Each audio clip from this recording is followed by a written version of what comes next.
Hey everyone, now we have that classic 1936 film musical, Showboat, starring Irene Dunne and Allan Jones.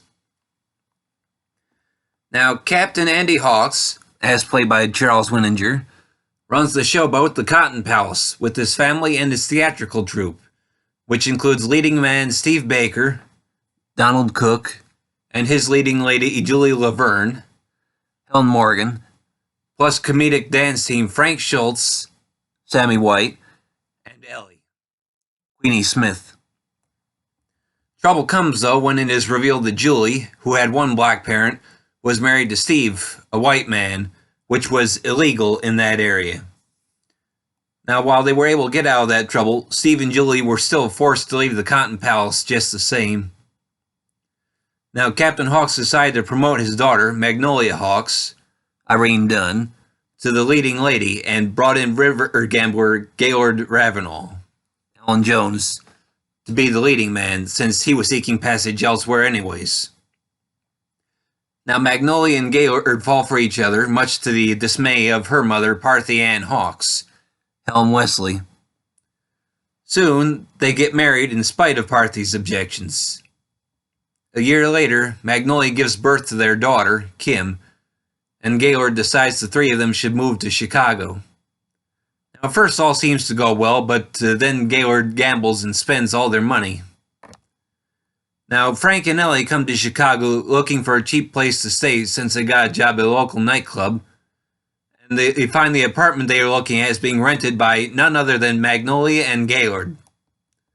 Now, of course, their timing couldn't be worse, as Magnolia and Gaylord are being evicted from that apartment, and he decides to leave her, so she must find a job to survive. She auditions at the club where Frank and Ellie are working, but is only after the club's current singer, which turns out to be Julie Laverne, leaves that Magnolia is given the job. Her parents have come to town in time for New Year's Eve to see her, but it is her father who comes across her singing at the nightclub. When he sees her start to falter, he tries to support her, giving her the needed confidence that essentially allows her to be a success not only that night, but to become a big star on stage. Now, Edna Ferber published her novel Showboat in 1926. Universal Studios soon bought the rights to the story, hoping to make a silent movie out of it. However, before they could finish, The Jazz Singer premiered, ushering in the era of sound in the movies. And of course, there was also Ziegfeld's successful production of the stage musical with music by Jerome Kern and Oscar Hammerstein II. Universal tried to buy the rights to the score from the musical, but by that time it was too late for them to do much more than add a few of the songs to the otherwise silent movie.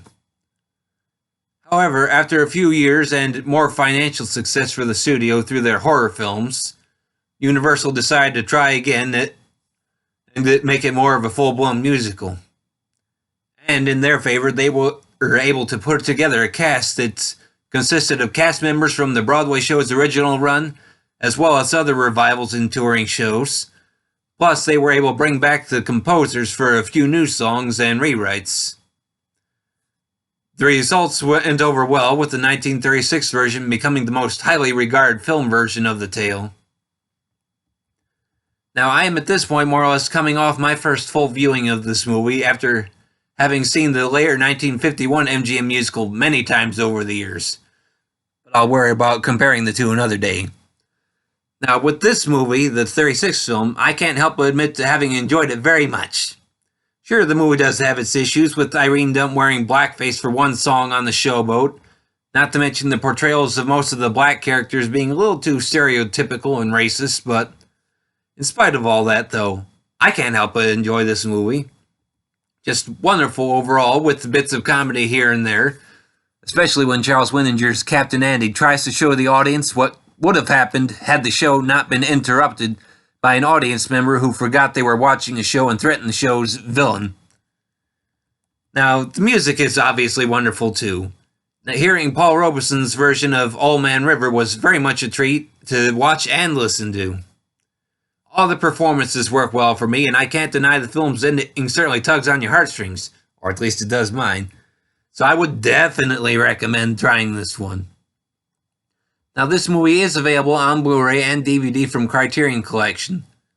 This release features a brand new 4K restoration of the movie, and it looks absolutely fantastic. I can't recommend it enough. I mean, at the moment, I certainly put in for this being one of the best looking releases of the year. Obviously, it's early in the year and that can change, but I admit I like it just the same. Now, this release also features some footage from the 1929 film, with some of the sound segments, as well as about 20 minutes worth of the silent movie, even if it does appear to be standard definition. Or at least some restored anyhow. Plus 2 radio shows featuring some of the cast, as well as a few other featurettes on the director and actor Paul Robeson, and a little more than that. Overall, a release worth recommending. Now, the movie itself is 1 hour and 54 minutes in length. Well, that should be all I have to say on this one, everybody, so thanks for listening, and I hope you'll keep tuning in for more.